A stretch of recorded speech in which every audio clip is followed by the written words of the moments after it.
How's it going, everybody? Welcome back to the channel, and today I'm going to be talking about yet another different movie. Obviously, we always cover different movies in this, but today I would like to go into a bit more of a movie that was just for my enjoyment, and I wasn't really expecting much going into the theater, but I really love this movie, and I recently rewatched it. If you've already seen by the title, then you know I'm talking about Free Guy.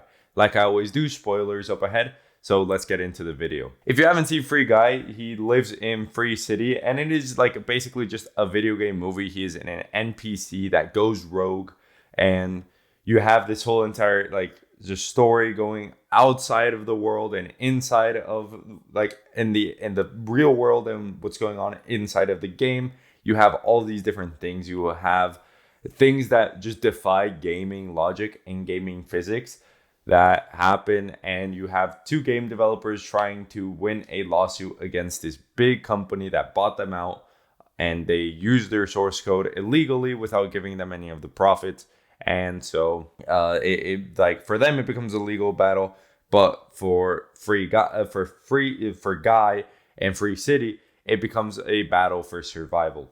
It's a really good and funny movie. I really enjoyed it. It's not a serious watch. If you're going into the movie theater, or if you're going to watch it in your house, you have to go with that mentality that you're not going to get much from the movie. It's not going to be a movie where you elevate your mind and manifest big things.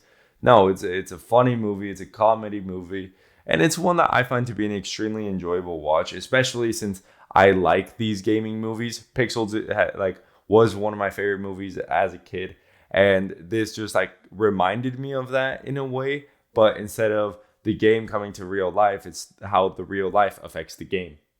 And I really enjoyed the way that they made that, in the sense that how it looks for the gamers and then how it looks for the NPCs. So the NPCs is just a normal day. They're walking across the street, and then boom, they get robbed. Or boom, it's like GTA going all up in this.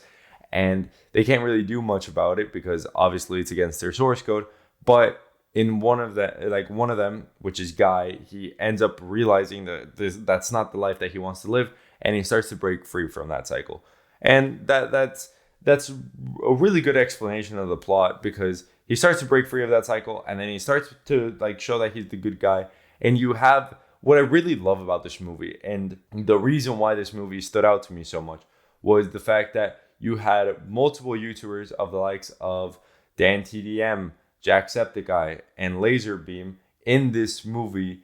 And I just found that to be extremely enjoyable. Just being able to see actual YouTubers and actual streamers in the movie, being able to give this movie a sense of realism. Just being able to give this movie a sense of realism really brings a smile to my face, because you actually do feel like you're watching a stream from whoever, like Jacksepticeye, for example. You really feel like you're watching a stream from him, and then he's just seeing this guy do all these different kinds of things, and everyone just trying to go on the lore of what's going on. I think that would have been really funny to get MatPat, for example, Game Theory, and him just make a video on who is the blue shirt guy and stuff like that. I think that would have been a really interesting thing to see, because a lot of people were just saying, who is this guy? What is he doing? The game, you're usually being bad and now you're being good. I just thought that it would have been a good little teaser to have someone that literally does that about different games, movies, and everything. I really like Game Theory's channel, so I have talked about them quite a bit. The movie itself is actually really enjoyable to watch. The story of it, it's a pretty generic story, I'm not even gonna lie. But the funny parts come at the end. One where I feel like they made a big mistake, but I'll explain it in a second. So Free City is disintegrating and it is dying. And so what Guy has to do is he has to get to an island where it shows the source code of the original game that the original developers made, which is where NPCs would grow, and you would have the first form of artificial intelligence and artificial life. But the big CEO of the company that made Free City, Antoine, he doesn't want the the guy to escape, and he doesn't want to show that what he did was illegal. And so he starts putting all these things in place, trying to take out Guy, trying to take out like all the players. He cuts off the game completely, and like makes like it reminded me of like the old events that were in Fortnite. I think that they still have them, but nobody really plays that game anymore. But the old events that they had in Fortnite, like the Travis Scott concert, it reminded me of something like that. You just have the NPC fighting up against Dude, which is just hilarious. It is this big bodybuilder with the face of Ryan Reynolds and just a like small little blue shirt and like there in the pocket. I thought it was hilarious. It was a really funny movie, especially because the safeguard wasn't yet programmed correctly, and so you got him saying like catchphrase instead of what his catchphrase was supposed to be. You just have like an extremely roided out Ryan Reynolds beating up a much smaller Ryan Reynolds, which Ryan Reynolds is not small in any way. I'm just saying that he's nothing compared to Dude. And you have these really funny cameos where he lifts up the shield, he pulls out a lightsaber, and he does all these different things where it just makes the movie extremely fun. He brings out a portal gun.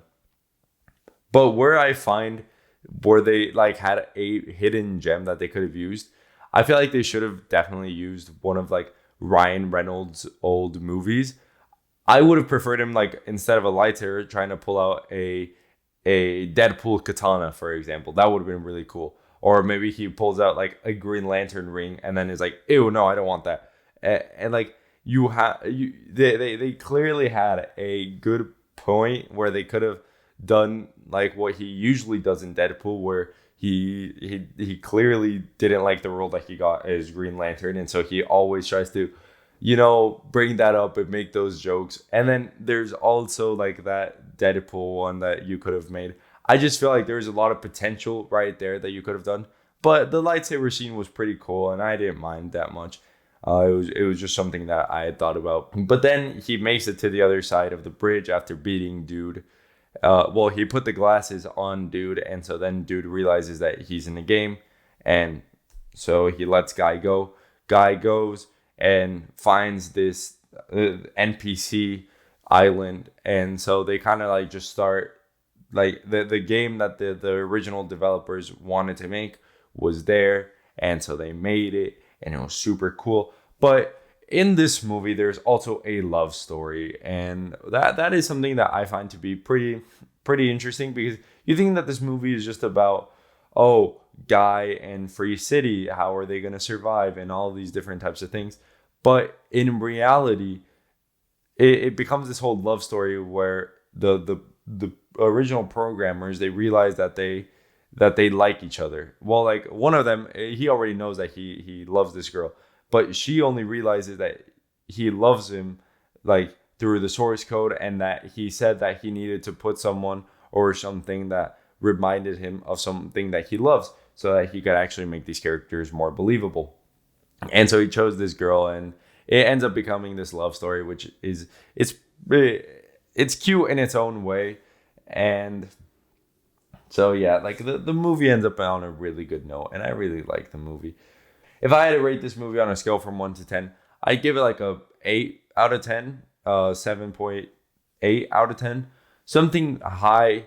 It's way above mid. And I want people to realize that there's a lot of good moments in this movie, and I think that a lot of people would find it to be very enjoyable. It's just, as a movie in itself, I don't think that I can give it a full 8.5 out of 10, or like compared to some of the other movies that I've compared to. But I do feel like 7.8 to 8 is where I will stand on this movie.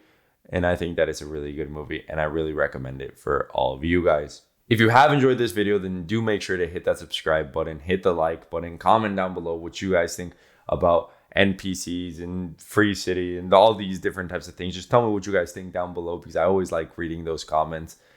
Thank you everyone for watching. I will see you all in the next one. Peace out.